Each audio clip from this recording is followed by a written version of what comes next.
Otofo yama kwaba best so like go comment now subscribe to the channel na afenyo market minority leader they say we kopie channel 1 TV so ode nsem etutudwa na wonim say ochirada na okuda tabla kwa nso ereba okoye ne vetting na yade need to me action sana no na afenyo market nche say why ready for him papa why ready na yebeko na yakoti nsema order to that concerning say why ready for okuda dabra kwa questions ya or the baby sebisa no yinguti emra celebrating him that he's hit them hard. So I said, okay, if you are my friend. So you use that route. So no, he brought it on himself. You're saying the 110 questions you asked him could have been fewer. You are a friend. He, Mark, and my good self, we are good friends. And in fact, before his vetting, Dr. Ufree had come to tell me that is his cousin. So, you know... Is that how people do it in Parliament? No, I'm telling you, that is, I mean... It's open matter. Somebody will call it systems and policies. I hear. That's how my good friend and senior brother, Kennedy Japan, will call it. Systems. One day, I will explain to you the origins of systems and policies. Systems and policies. So, Ayu had come to talk for him. I thought they were roommates or something. And medical school. He said, you know, I said, that's okay, no problem. But... Doc Omani Buama was attacking my party. And I could have gone deep, but I just let it slide. And I believe that, for instance, he said, what is chain homes? You go to chain homes all the time. You people are claiming they are looters. But we know that chain homes, me sitting here, chain homes belongs to the military. As in the land on which it's situated. The land, right, the land. Yeah. Belong to the military. Used to belong. Well, let's put the grammar right. The land was originally owned by the military. Yeah. Somebody close to his party, a businessman, took it by force without any acquisition properly so-called. The military drove the person out not once, not twice, several. Then eventually, some regularization was done on the documents. And today, we know who live at chain homes. You forget about this. Then you come and say that an NPP, they are looters, and they are this, and they are this. And I was trying to draw his attention. That look, this thing that you people are saying, you go to Cantonment, Laboni, Roman Ridge. Even behind him, there were people who were supporting him that I know they've acquired state lands at Ridge in their name, and I know.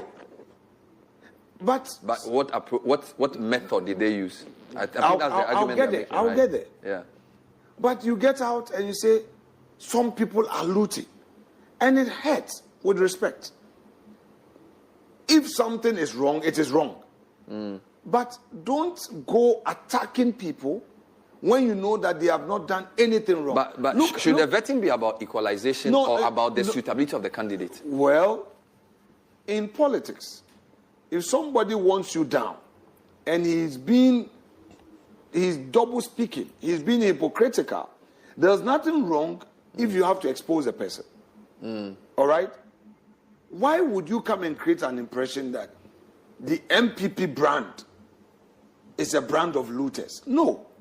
I have not looted. Is that why you keep asking about where they live? Of course. How they got the land? It is deliberate with the greatest respect. You are equalizing? I'm not equalizing. But I want to point out to them because when they come, some of them... But where a person lives is not the same as by force taking a land at a low price. Is that not the issue?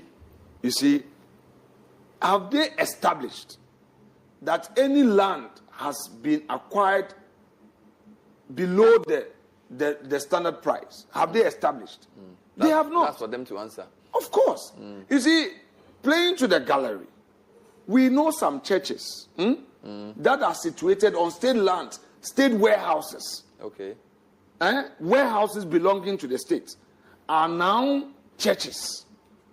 Is the NDC, through my respected colleague Ablakwa, not seeing this? And is Mr. Ablakwa Mr. Blackwell saying that he doesn't know that some state land in prime areas where we are state warehouses are now churches, and that there is no such record as to how the acquisition was done. So are you saying he's picking and choosing what to... Because he's a politician. Exactly the point. Politics, well, right? So exactly the point I'm making. And go to airport. All right? So I think that the way our friends try to paint us is what I find unfortunate. They do that for power. But you also do that in opposition.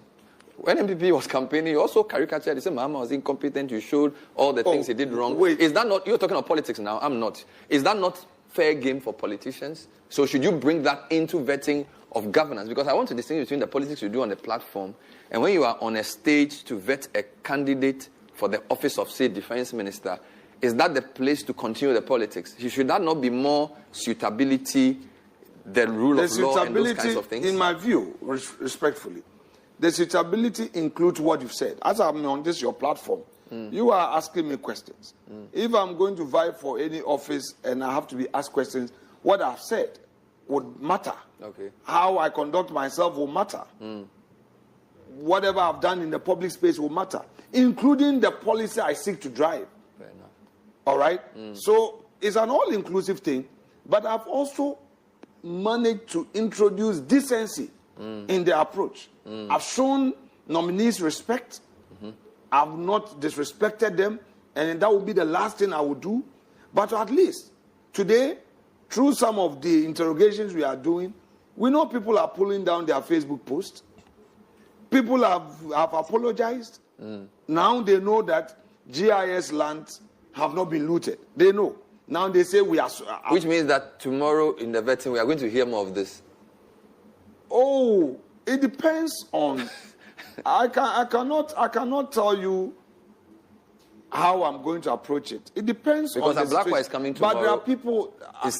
Blackwell, you mentioned, he's coming tomorrow. I've seen the clerk has advertised some 8 Samuel or so George, names. Blackwell, No, the clerk has advertised some 8 or so names without consultation, and I'm going to deal with that tomorrow.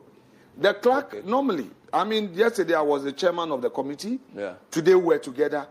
Normally, chairman will discuss with me the number of people we are taking. So you're not aware of the list or the order or the number? I am saying that I've become aware that the clerk has made some advertisement. I've notified her that she has to tread cautiously the way she wants to do it.